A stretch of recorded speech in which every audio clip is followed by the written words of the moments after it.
Hey guys, Nurse Abby here, just showing you this product before you buy it to help you know if this is really what you want to buy. So these are insulin syringes. They're also what is commonly used to draw up those compounded GLP-1s, and they come in individual bags of 10 in here, so you get 10 bags of 10 syringes.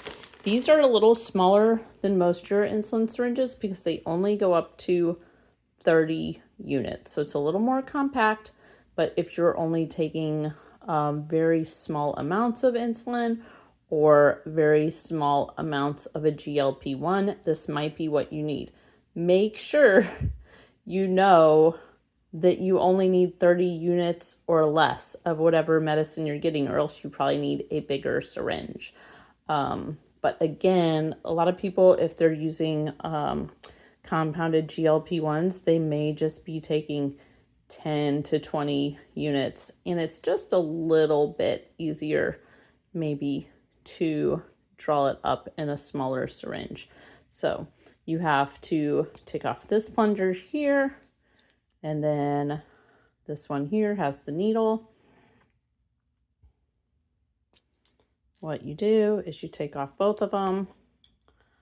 You would pull up the number of units you need. So if you need 11 units, I just went just past that 10.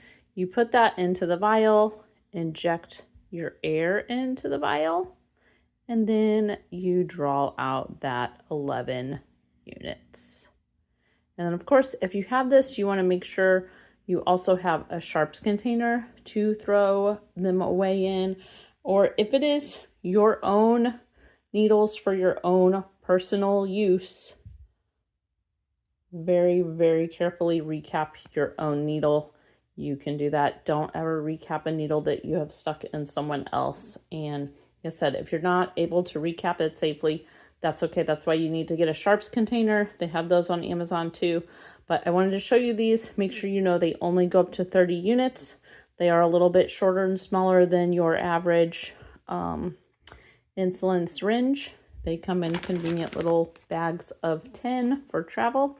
I hope that helps you know if it's something you want to buy.